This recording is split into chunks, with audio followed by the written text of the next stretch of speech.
In round 2 of the Death Tournament, Rekka and his companions squared off against Team Uruha Illusion. Kaoru Koganei jumped in to help Team Hokage and ended up losing in a desperate battle against his former partner Mokuren, who turned into a human-faced tree and absorbed Koganei into his body. Tokiya entered the ring next and pretended he was helpless against Mokuren's new powers. By using his Ensui to freeze Mokuren's root system, he emerged victorious. But now he must face Menno, Uruha Illusion's second in command.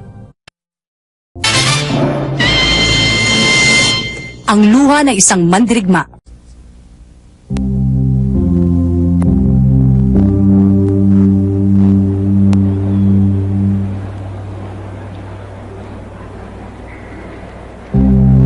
Ano ba yan? Uhugi pa yata yung batang yan eh!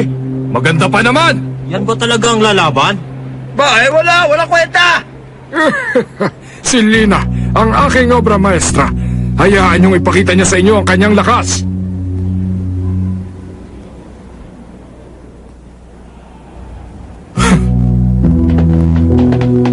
Saan na ba pupunta? Nagsimula na inyong laban! Palagay ko'y hindi ko na kayang lumaban. Ano ba talagang problema mo, Dylan? Ha? Ang braso mo. Marami ng dugo ang nawala sa akin dahil sa sugat ko. Hindi ko inaasahan na mapupuruhan ako ni Gideon. Dylan! Patawad, kundi dahil sa akin eh! Huwag mo sabihin yan. Dahil sa pagsuko ni Dylan sa laban, ang nagwagi sa round na ito ay si Lina! Ang susunod namang lalaban mula sa pangkat ng Hokage, si Rekka Hanabishi!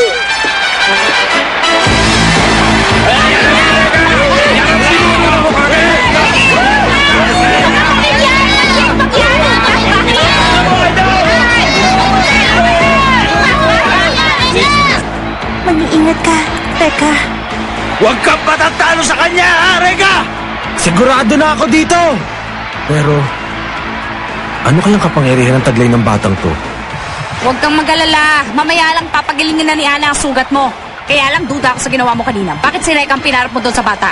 Ha? Masama ba? Aba! Sabi ko na nga ba eh. Kaya umatras ko sa laban dahil ayaw mo lumaban sa isang babae.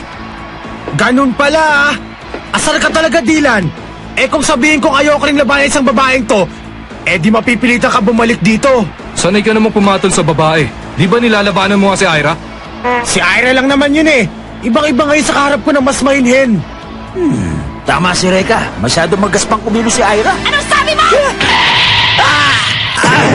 Ngayon, sabihin mo sa akin, anong bahagi ng katawan ko magaspang? Yung sipa mo. Rekka Hanabishi laban kay Lina! Simula na!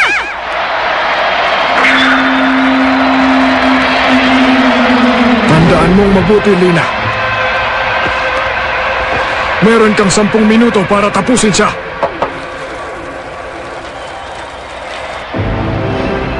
Oo. Ha? Tingnan niyo yung bata. Ang buhok niya! Siguro gumagamit siya ng gugo para sa buhok niya. Imposible! Napapahaba ng mabilis ang buhok niya! Ano kayang kasunod nito? Tapos ka na! Ilagan mo buhok niya, kuya!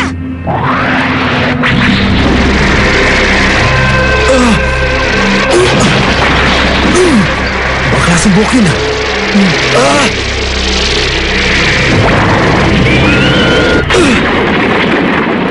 Nagagawa niyo magbago ang buhok niya at gawin itong patalim.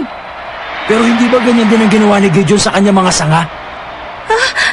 Kung ganon, isa rin siya sa mga nilikhani. Ganun na nga, Ana. Nakapaloob na sa kanyang mahiwagang sandata. At sigurado kung yun ang Shikigami. Ha?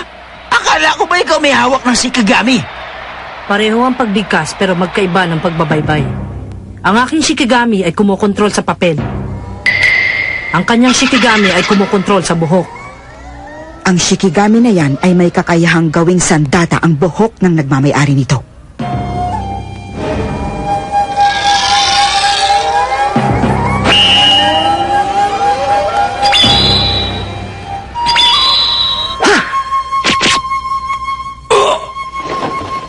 Ang mahiwagang sandata nito ay mababa lamang ang antas.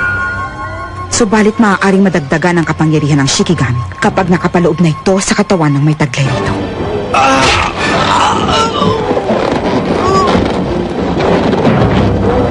Tapos ka na! Reka!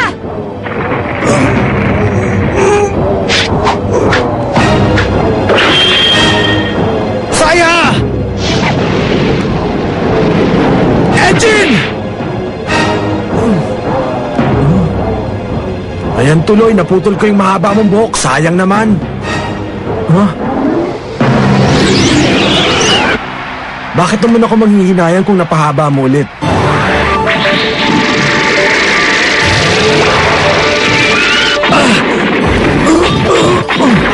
Ano bang ginagawa mo, Reka? Hindi ka mananalo kung takbo ka nila ng takbo! Hindi talaga!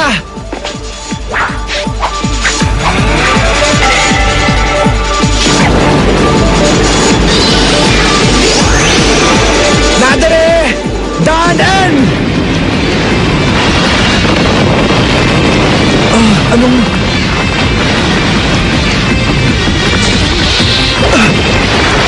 Kuya Reka!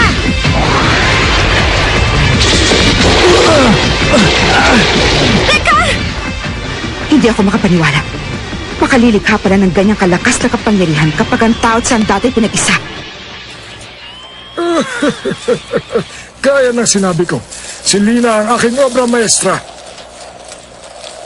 Tapusin.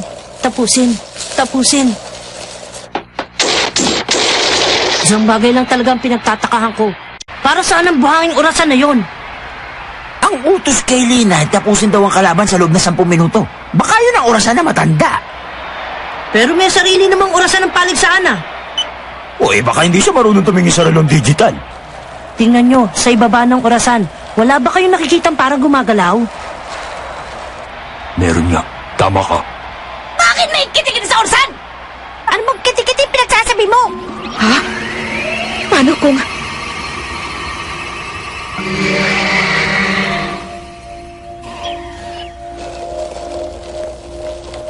Ha? Isang taong nasa loob ng orasan! Anong sabi nyo? Pero paano?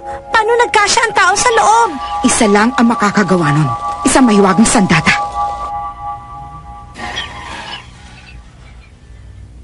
Ang mahiwagang nugin. Ang tawag sa kapangyarihan na yon ay cell reduction. Kaya nitong paliitin ang kahit na ano pa mang bagay. Lubhang mapanganib ang sandatang ito. Hindi ako makapaniwala na ang katulad ni Genjurong nagmamay-ari nito. Tama na, Lina. Ha? Huwag kang mag-alala sa akin, Lina. Naiintindihan mo ang sinasabi niya? Oo, pero hindi lahat. Kinakausap niya si Lina at sinasabi niya na huwag ka nang lumaban. Huwag mo na akong alalahanin, anak ko. Tama na, Lina. Ang taong nasa loob ng orasan ay ama ni Lina. Ha? Ano ka mo? Kaya pala, bihag niya ang ama ni Lina. Kailangan kong gawin ito dahil kung hindi, mamamatay ang aking ama. Ano pang ginagawa mo, Lina? Tapusin mo na siya ngayon! Opo.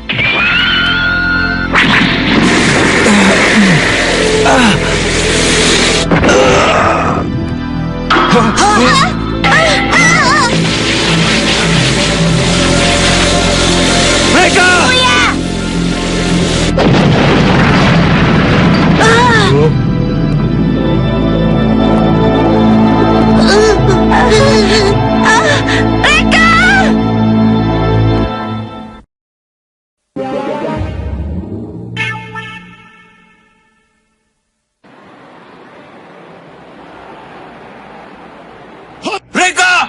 Reka! Kuya! Huwag kagatin sandali! Ha? Bakit ba?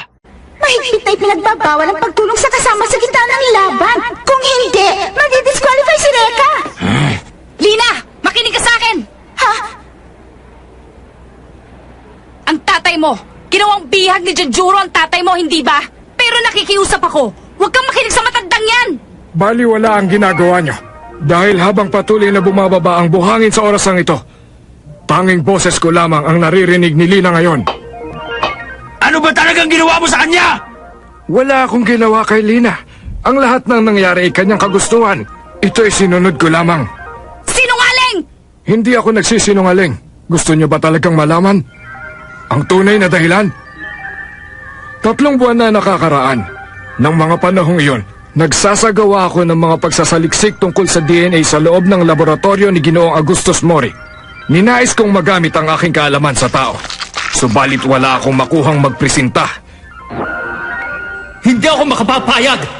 Hindi ko isasakripisyo ang buhay ng isang tao. Labag yun sa aking prinsipyo!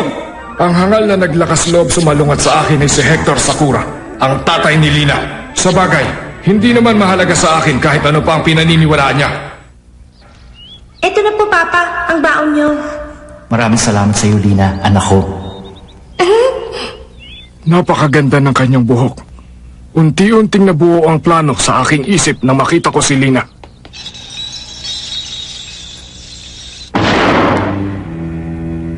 Lina, nalalaman ko na isa kang masunuring bata. At sa gagawin mong ito, tsak na ikararangal ka ng iyong ama. Ngayon, simulan na natin. Opo.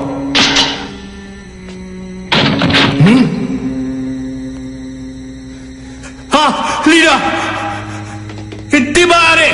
Hindi niyo pwedeng gawin yan sa anak ko! Sinabi mo sa akin na ayaw mong magsakripisyo ng buhay ng ibang tao. Kaya anak mo ang pinili ko para hindi na siya iba para sa'yo. Parang awa mo na! Huwag mo ituloy! Si Lina ang nag-iisang anak ko! Tumigil ka! Inaabala mo na ng gusto ang aking tungkulin. Mula sa mundo ng mapagmalaki, ikaw ay liliit! Mugen!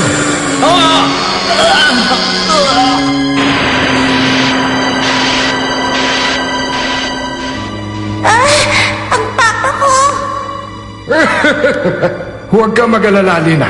Hindi pa patay ang iyong ama. Sabihin na lang natin na nagbago lang ng kaunti ang kanyang kalagayan sa ngayon. Nagbago na rin ba ang iyong isip? Hindi. Ituloy niyo. Oo. Pinili ni Lina na may palubang mahiwagang sandata sa kanyang katawan.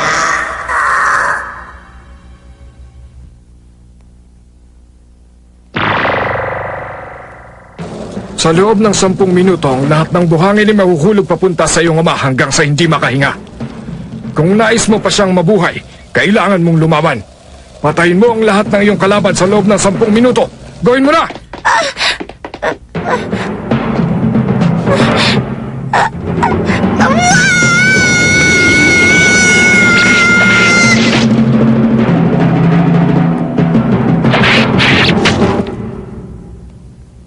Naging matagumpay ang aking eksperimento sa pagsasanib ng tao at ng mahiwagang sandata. At sa katauhan ni Lina, natupad ang aking mga pangarap. Paglipas ng panahon, unti-unting natutunan ni Lina kung paano ko kontrolin ang kanyang mga nararamdaman. At habang umaagos ang mga buhangin ito, ako lamang ang naririnig ng aking obra maestra. Obra maestra? Tigilan mo nga ako, tanda! Eh bakit umiyak yung sinasabi mong obra?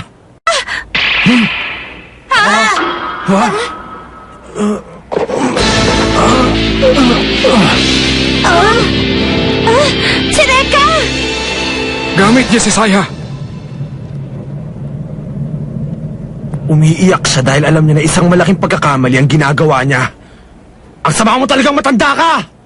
Kahit na isang balde pa ang kanyang iluha, sa akin pa rin susunod si Lina at wala nang iba. Sige na! Tapusin mo na ang batang yan! Ano pang hinihintay mo? Opo.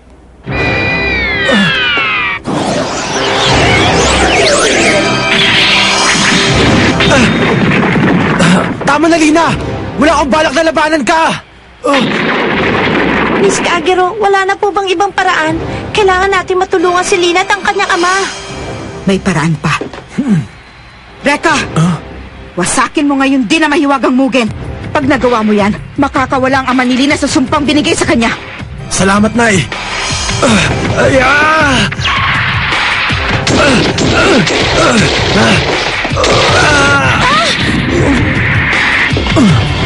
Ha? Ang bastos na yan! Wawasakin ko yan! Anong nangyari? Ang kanyang barrier! Sar! Nadare! Kanin! Mapapagod ka lang. Hindi mo kayang wasakin ang barrier na ito. Kahit gamit mo pa ang lahat na yan. Yan ang akala mo! Bakit hindi mo subukan si Saya? Pero kahit gamitin mo pa siya, baliwala pa rin. Ganun ba? Pwes ito ang tanggapin mo! Reka! Kamao lang ang ginamit niya. Tama na, Reka. Hindi na yan kaya ng kamao lang. Nasisiraan ka na ba? Hindi nga makapasok ang mga flame dragon mo. Paano pa makakapasok ang iyong kamao? Lina, tapusin mo na ang baliw na ito. Gusto mo bang tuluyan ng mamatay ang iyong ama? Hindi po.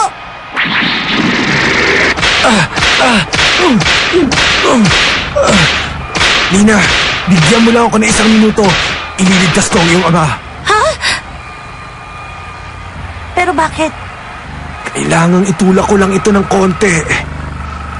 Pero kailangan tapusin ko na siya. Huwag mong gawin yan! Sino ka? Alam mo ba kung anong mangyayari kapag itinuloy mong balak mo?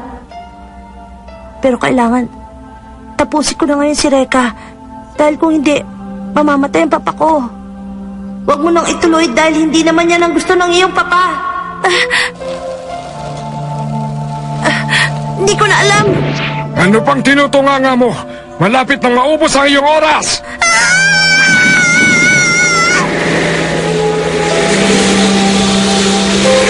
Tama na, Lina! Teka, sino ka bang talaga? Ako ay ikaw! Ako ay ang dating ikaw! Ikaw ang dating ako? Pakiusap, Lina. Huwag mong pansinin ang buhangin. Pakinggan mo na lang ating ama.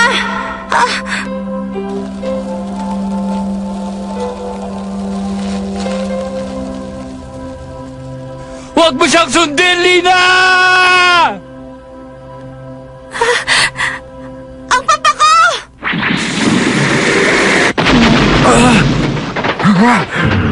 Sobra ka na! Hindi kita mapapatawad! Ipinahamak mo pa ngayon ang papa ko! Naniniwala ako sa kanyang hindi tayo dapat magsakripisyo ng buhay para lang sa kapakanan ng iilan! Ah! Kahit ano pa mangyari sa akin, hindi ako papayag na sasaktan mo pa siyang muli! Magsisisi ka sa ginawa mong yan! Ngayon na, Mugen! Sa mundo ng mapagmalaki!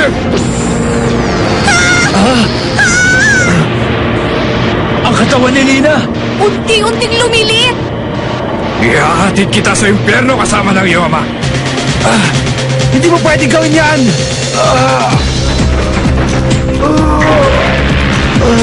Hindi!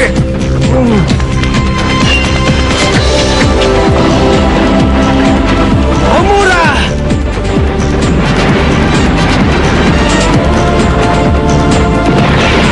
Ang barrier! Sumabog! Si Homura!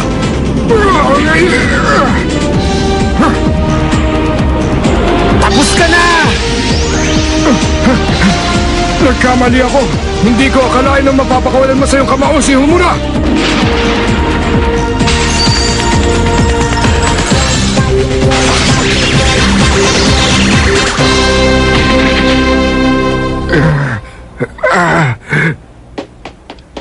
Lina, okay ka lang ba? Ha?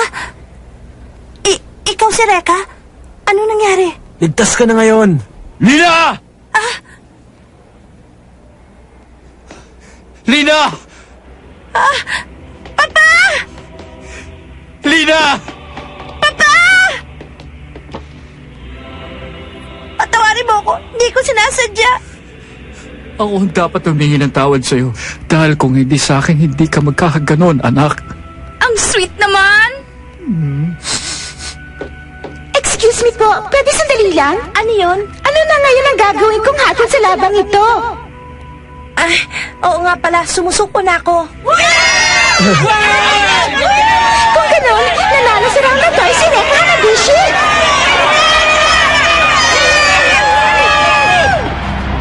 At ngayon naman,